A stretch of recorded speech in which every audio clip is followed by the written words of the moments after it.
Frères et sœurs, nous continuons donc, en principe, comme chaque premier week-end du mois, notre méditation sur le credo.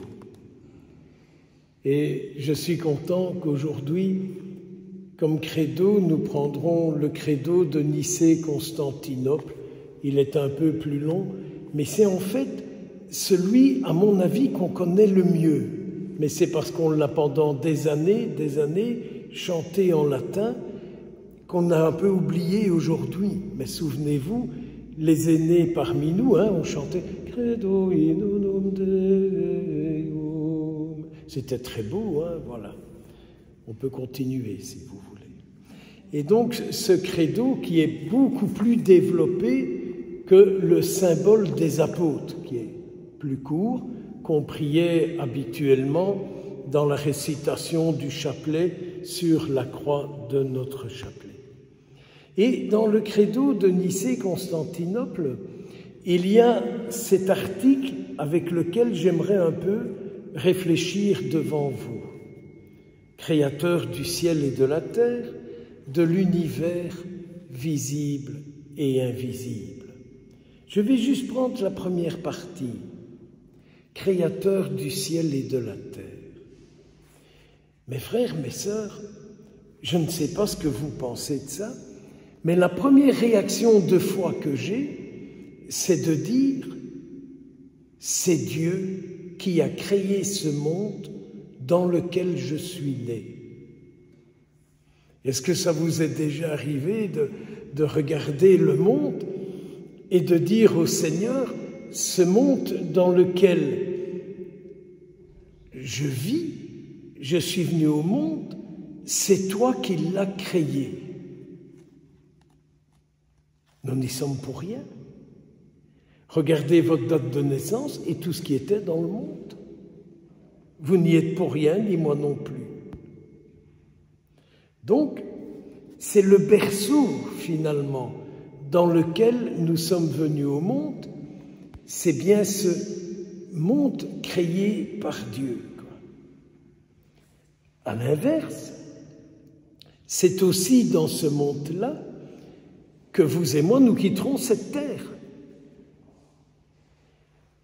Donc, on peut aussi se dire, moi, qu'est-ce que j'apporte dans ce monde d'aujourd'hui? Vous voyez, on vit dans un monde où on critique facilement.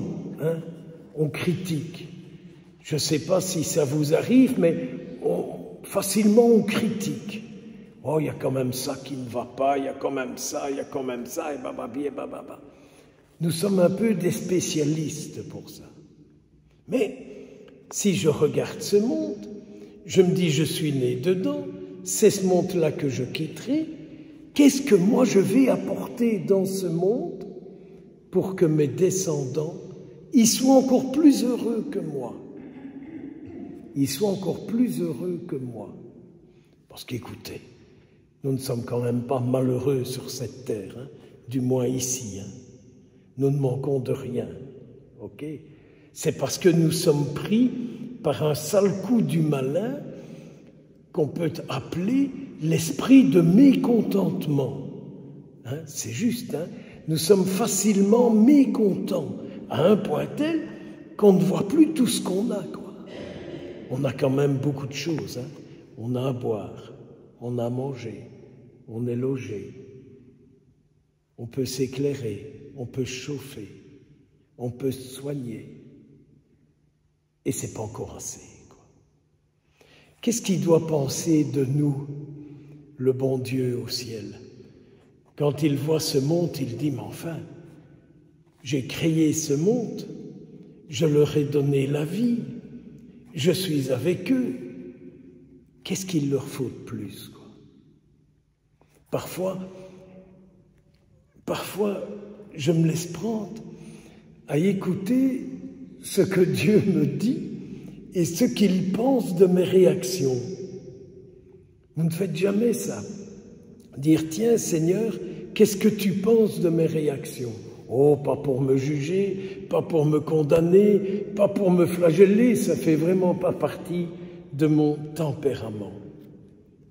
Mais alors, si c'est lui qui a créé ce monde, si c'est dans ce monde que je vis, si dans ce monde j'apporte quelque chose, je suis bien obligé de dire, et ma vocation c'est quoi?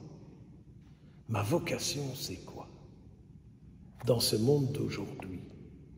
M'arranger pour gagner plus? M'arranger pour n'en faire qu'à ma tête? M'arranger pour que ça devienne comme j'ai envie? Tiens, qu'est-ce que j'apporte dans ce monde? Qu'est-ce que j'apporte dans ce monde pour qu'il soit plus beau? Eh bien, pour que le monde qu'il a créé soit encore plus beau, un jour Dieu a envoyé son Fils dans le monde. C'est ce que nous fêtons à Noël. Hein?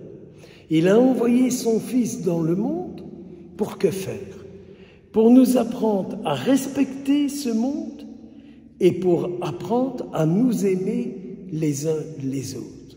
Car la plus belle des créations de Dieu, c'est vous et moi. La plus belle des créations de Dieu, c'est l'être humain. Et donc, le Seigneur, en nous créant, nous confie les uns aux autres. C'est pour ça qu'on apprend à s'aimer. C'est pour ça qu'on apprend à se respecter.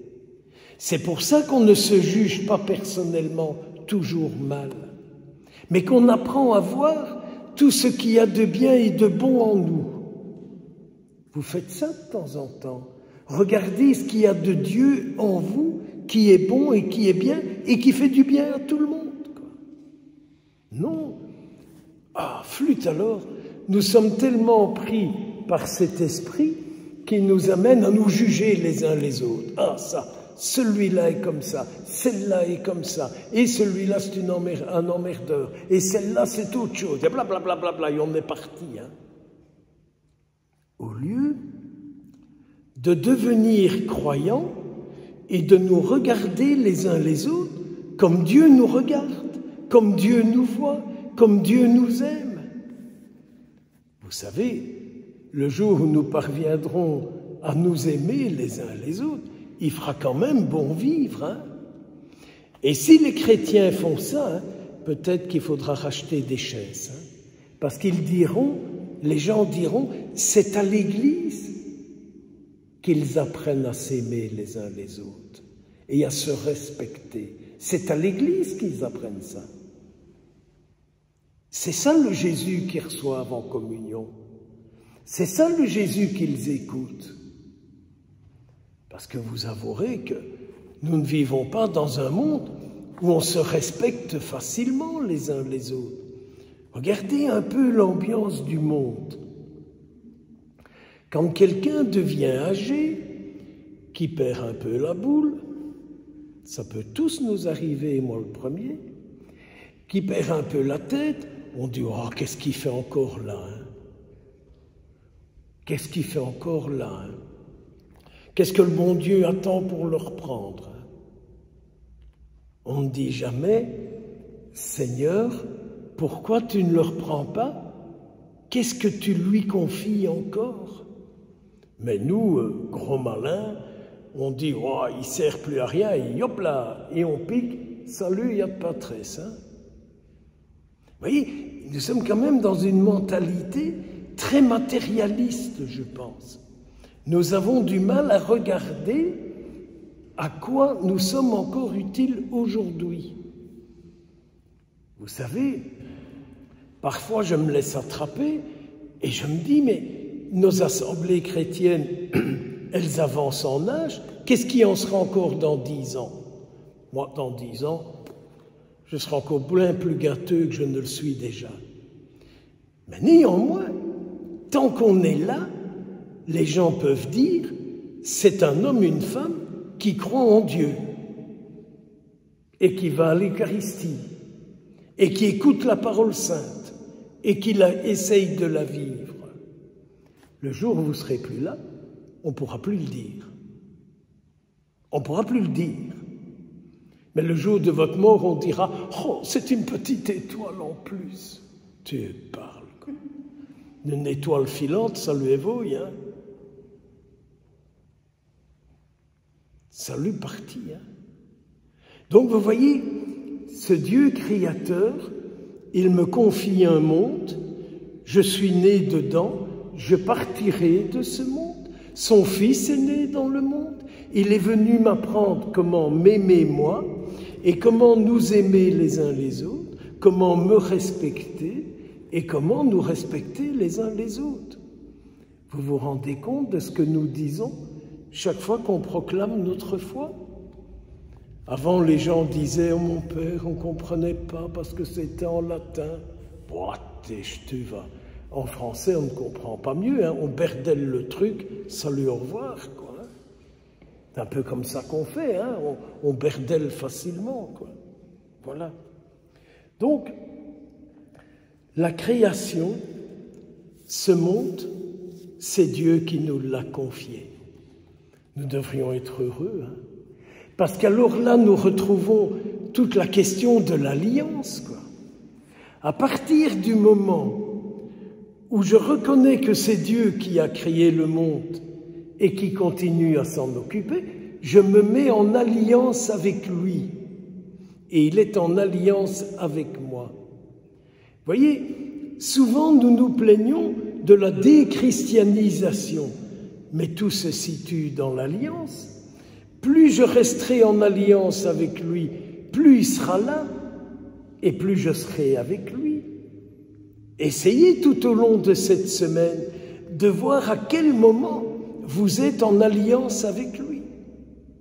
Et où vous pouvez dire, il est là, et je suis là avec lui, et il est là avec moi.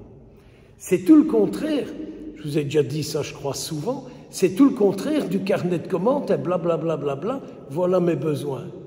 Fais, gare à toi si tu ne le fais pas, et si tu ne le fais pas, je ne crois plus en toi. Mais on oublie de devenir ce que nous sommes, créatures de Dieu, en alliance avec lui. Réfléchissez à ce que vous êtes et à ce que vous désirez devenir et avec qui vous désirez être en alliance et en partant de qui vous voulez regarder le monde pour vous en servir, pour gagner plus ou pour être plus. Aujourd'hui, être plus, c'est une question que malheureusement on se pose un peu trop peu, quoi. Je désire être celui qui m'a créé et celui qui veut que je sois là et celui qui sera toujours avec moi.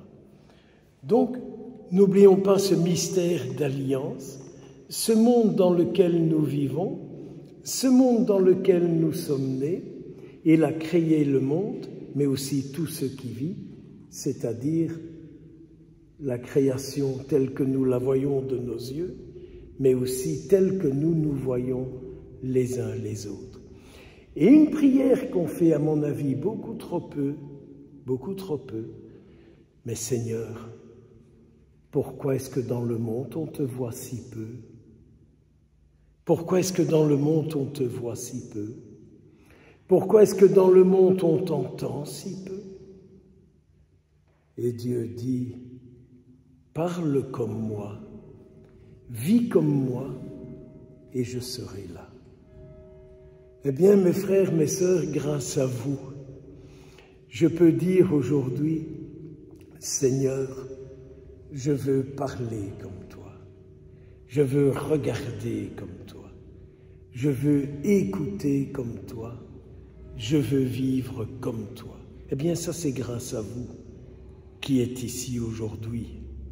Et grâce à votre curé qui m'a demandé de venir un week-end par mois pour prier cette question du credo avec vous.